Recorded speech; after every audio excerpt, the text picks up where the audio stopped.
That night, Foolio wasn't just celebrating a birthday, he was living the final hours of his life. And when Yungeen Ace broke down in court, the streets only had one question: was it guilt or fear? What the surveillance footage revealed changed everything. This wasn't some random act of violence, it was a calculated hit, and the message sent after his death: "My thirst is quenched. Pop a bottle of Don Julio." That one line sent shockwaves across the country. How far will people go for revenge? Today, we're diving into the darkest truths behind a murder that's haunting fans, friends, and even the killers themselves. Yungeen Ace broke down in tears during a recent court hearing, right after new video evidence placed him directly at the scene of the crime. But honestly, no one on the streets seemed shocked. People have been whispering about his involvement from the very beginning. Word is, Ace was the one who put out a $10,000 bounty on Foolio's head. And he even told someone to go handle it. One of the shooters later said, "I'm the one who hit Foolio that night at his birthday party." In this video, we'll go over what the new footage shows and what it could mean for young Ace's future in Foolio's murder case. What makes this entire situation even more heartbreaking is how little regret Foolio's accused killers have shown. Since his murder, not long ago, one of the suspects, Isaiah Chance, was caught on camera in court casually bobbing his head to "Who I Smoke," the same viral diss track where Yungeen Ace mocks Foolio and members of his crew who lost their lives. For many, that one moment spoke volumes. It was not just disrespectful, it was chilling. Watching a murder suspect vibe to a song that mocks the man he is accused of helping kill made it painfully clear that remorse was the last thing on their minds. But that was just the beginning. What happened recently in court went beyond simple arrogance, it crossed into something far more disturbing. Yet, before diving into the shocking courtroom behavior, it is important to revisit the night when Foolio's fate was sealed. It was June 23, 2024. Foolio, whose real name was Charles Jones, was turning 26. After years of navigating violence and loss in Jacksonville, he planned to celebrate his birthday in Tampa, Florida. It was meant to be a fresh start, even if just for a weekend. By then, Foolio had built a real name for himself in the music industry. Millions of people streamed his songs. He had a loyal fan base, and for once, it looked like he was escaping the violence that had taken so many of his friends and loved ones. He had money, fame, and options, things many young men from his neighborhood never get. He was finally living the life he had rapped about for years. But despite leaving Jacksonville behind that weekend, the war he was part of followed him. The beef between him and rival crews, especially at TK, never truly went away, had simply gone quiet. That silence was about to be broken in the deadliest way. Throughout the night, Foolio shared moments from his celebration on social media. Photos, stories, and live videos gave fans a glimpse into his birthday fun. But those same posts may have given his enemies exactly what they needed. By revealing his location in real time, Foolio unintentionally opened the door for those who had been waiting for a chance to strike. What followed was nothing short of a calculated ambush. Surveillance footage would later show suspects following Foolio from one location to another. They were tracking his movements carefully, watching him like hunters stalking prey. Police say the killers arrived in Tampa well prepared. They had rented an Airbnb just a mile from where Foolio was staying, and even used a family vehicle to move around unnoticed. The level of planning was chilling. Around 4:15 in the morning, on June 24, Foolio was heading to a hotel. One of the suspects' vehicles was seen trailing him. But instead of following directly into the lot, they parked across the street and waited. It was a tactical move, one that showed they were not acting impulsively. They had a strategy and stuck to it. Then came the moment of attack. 3 men exited the vehicle, armed with a handgun and 2 rifles, and walked toward the hotel. They opened fire, killing Foolio and wounding 3 others. The shooting was captured by nearby surveillance cameras, and the footage was so clear, it later served as one of the prosecution's strongest pieces of evidence. What disturbed many people the most, however, was what happened after the killing. Just hours later, a message was sent from one of the accused shooters. It read, "I'm coming home. My thirst is quenched. Pop a bottle of Don Julio today." The words felt like a victory chant, cold, calculated, and entirely heartless. It not only mocked Foolio's stage name Foolio, but also revealed just how little value they placed on a human life. For detectives, that message, and others like it, were more than just digital evidence. They were a window into the mindset of the killers. This was not just another shooting.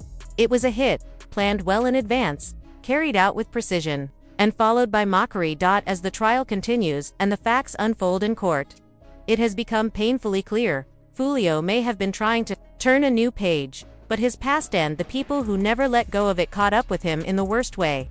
The young man who once used music to survive the streets died the very way he once tried to rise above, and those accused of taking his life have only deepened the pain through their actions, not just before the murder but long after, in the early hours of June 24th.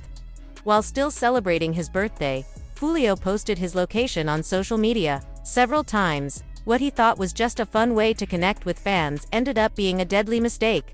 It gave his enemies a live map of exactly where he was.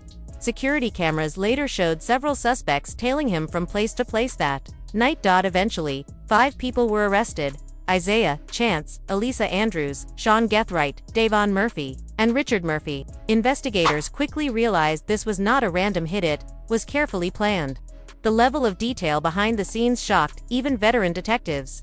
The group used their own phones, drove their mother's car, and rented an Airbnb just a mile from the scene. It was as if they believed they would never get caught, but the same things that made the plan so dangerous also made it easy for prosecutors to connect the dots. There was so much evidence, messages, locations, camera footage that it felt like an open and shut case. They had come to Tampa for one reason: to take Foolio out. The planning was intense, but their mistakes and lack of caution made them easy to trace. It was a chilling mix of calculated intent and reckless execution. What investigators uncovered next was even more disturbing. These suspects were either so driven by hate or so confident they would not get caught that they barely tried to cover their tracks. As the night unfolded, they moved slowly and deliberately, almost like they were in no rush. It showed just how determined they were to make sure Foolio did not survive the night. They were not sitting around hoping for a chance. They were actively following him from place to place, watching closely, waiting for the perfect opportunity to strike. That moment came around 4:15 in the morning, when Foolio named Charles Jones was heading to a hotel on McKinley. Surveillance footage captured one of the suspects' vehicles trailing him, but instead of following into the hotel parking lot, they pulled across the street and waited. Their movements suggested a strategic plan, almost like something out of military training.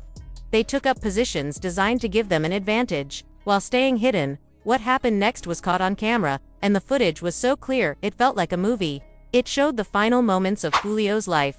3 gunmen stepped out of the vehicle and walked toward the hotel. Armed with a handgun and 2 rifles, they opened fire, killing Foolio and injuring 3 others, who somehow survived. The video was so shocking that even the police had a hard time watching it. He was the front passenger in that car, one official said. The footage shows exactly what they came there to do. Later, it was confirmed that the shooters were Sean Gethright, Richard Murphy, and Davon Murphy. But what makes this case even more horrifying is not just the cold execution, it's what happened right after. As Foolio lay dying in the parking lot and his friends struggled to stay alive, one of the suspects was already celebrating. A message, sent from Sean Gethright's phone, but believed to be from Richard Murphy, read, "I'm coming home. My thirst is quenched. Pop a bottle of Don Julio today." That message said everything. Thirst is quenched likely meant their mission was complete, revenge satisfied. And the reference to Don Julio was widely seen as a cruel play on Foolio's name. The heartlessness of it all became a key part of the prosecution's case. As the investigation continued, detectives found links between this killing and a long-running gang feud. They believe the attack was carried out by members of both ATK and 12,202 rival crews from Jacksonville.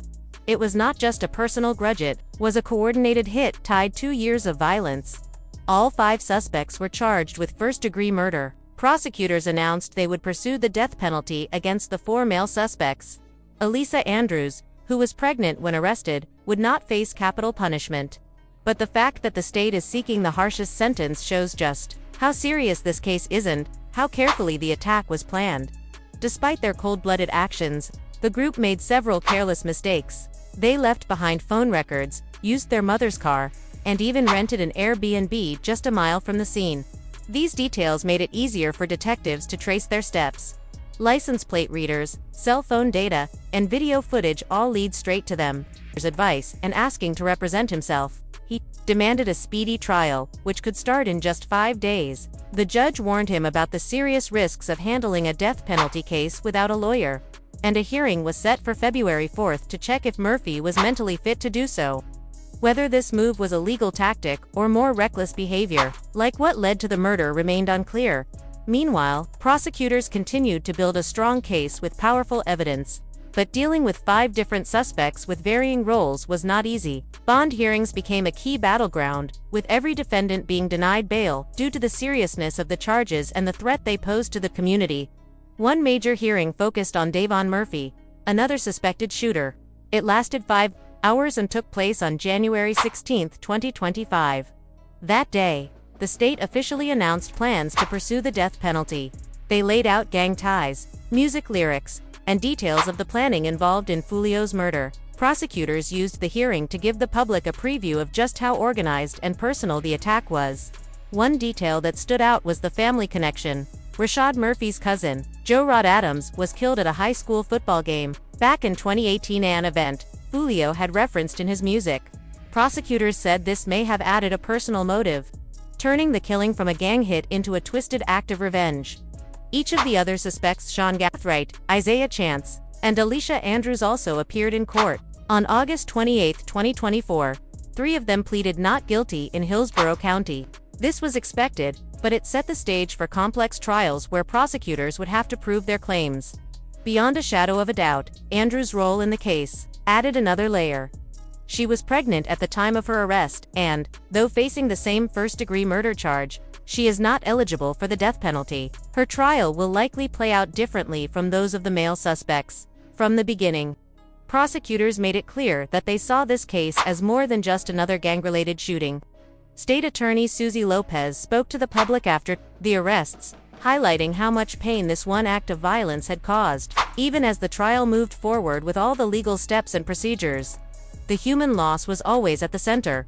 More disturbing details came out through social media posts and investigation reports.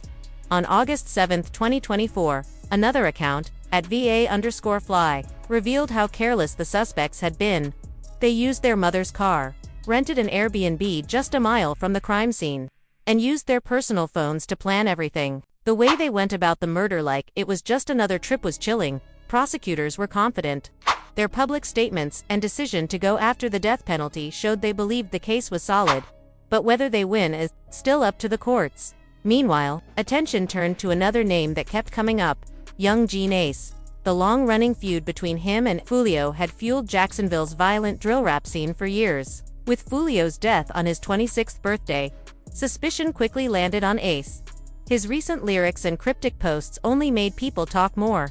While nothing is confirmed, the streets, the fans, and even law enforcement can't ignore the connection. Ever since Julio Foolio's murder, many have questioned whether it was simply another chapter in his long-standing feud with Yungeen Ace, or if it was a targeted hit planned and ordered by Ace himself. That suspicion only grew after a video went viral showing a masked man, dressed in an orange beanie, claiming that he was the one who shot Foolio on his birthday, and that Ace had paid him $10,000 to do it. In the clip, the man's words were chilling. "On everything I love, on my kids, I'm the one who took Foolio out the night of his birthday." Ace had that money on his head. Whether the confession was real or just meant to stir drama, it instantly set the internet on fire and increased suspicion around Yungeen Ace's involvement. Even more unsettling was the man's complete lack of remorse. He brushed off the murder as just a business deal, saying, "It is what it is. That money talks. Anybody can get it." Foolio had it coming. His loyalty to Ace's crew, ATK, was clear, and his cold delivery gave the impression that this was more than a random act of violence. It was personal. Despite the bold claims in the video, police have not verified the identity of the masked man, nor have they made any arrest based on the footage. This lack of response has upset many people, who wonder if Yungeen Ace's fame and influence are protecting him from being held accountable. Although the video has not led to legal action, it has only made the public more curious and more divided about Ace's true role in Foolio's death. What made things even more suspicious was what Ace did after Foolio died. Just hours after the murder, Ace released a song titled "Do It," filled with threatening lyrics that many fans took as a taunt aimed directly at Foolio and his crew. The song included lines like, "7 days a week we run this. better stay on point, better not be slipping, which many believed hinted at Foolio's death. Even more disturbing, Ace was seen holding a bottle of Don Julio tequila in the video, a clear reference to Foolio's rap name, Julio Foolio. Fans immediately called it out as a mockery. One YouTube comment said, "The Don Julio bottle in that video is just evil." Another added, "Bragging about murder is the dumbest flex ever." The disrespectful imagery, paired with Ace's silence and refusal to directly comment, kept the buzz going. While some fans believed it was just bad timing and coincidence, others saw it as a calculated way to throw shade at Foolio without openly admitting guilt. Eventually, the pressure got to Ace and he spoke out. On Instagram Live, Ace denied having anything to do with Foolio's murder. He told his followers that although the two were once rivals, they had recently patched things up. "It's sad Foolio died. I won't lie," Ace said. "Y'all street guys need to stay out of that life." He even claimed to have warned Foolio to stay safe and avoid the drama, saying, "It's funny because we were cool. I had just told him, bro, stay out the way. I mess with you for real." But many people were not convinced. His peaceful words on Instagram stood in sharp contrast to the violent lyrics and energy of Do It. Fans and critics alike pointed out how inconsistent his story seemed, saying one thing on camera, but doing another in his music. To truly understand the depth of suspicion around Ace, it is important to look at the history between him and Foolio. Their feud was not just about music. It was fueled by gang rivalry and street violence. Both represented different crews.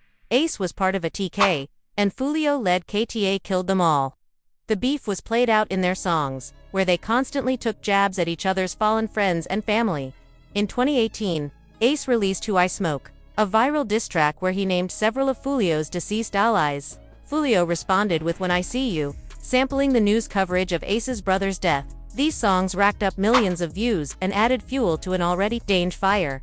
The tension spilled off the internet and into the streets, with both sides reportedly involved in shootings, threats, and confrontations.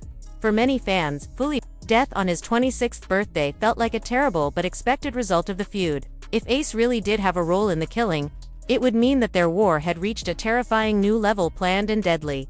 The Jacksonville Sheriff's Office JSO has kept close watch on both gangs, ATK and KTA, for years. After death, Sheriff TK Waters held a press conference to warn both groups and the public. "Young people treat this like a game," he said. "But this is real life. People have families. They have parents and siblings who suffer when things like this happen." He also spoke about how social media often makes violence worse, giving people a platform to show off and provoke others. Waters made it clear that police would be watching both groups closely and would not tolerate any attempts at revenge. "We've been monitoring these groups for a long time," he said. "We know who they are." While police have not linked Ace directly to Foolio's murder, the suspicion continues to follow him. His lyrics, videos, and public reactions are all being closely analyzed, and many believe his image now walks a fine line between fame and infamy. To some, Ace looks like a man using tragedy to build his brand. To others, he is a talented artist, trapped in a dangerous cycle that swallows too many young lives. Whatever the truth is, the shadow of Foolio's murder hangs heavy over Yungeen Ace. Fans, critics, and law enforcement alike are still asking, did he have a hand in a tour? Is he just playing with fire in a game where the stakes are life and death?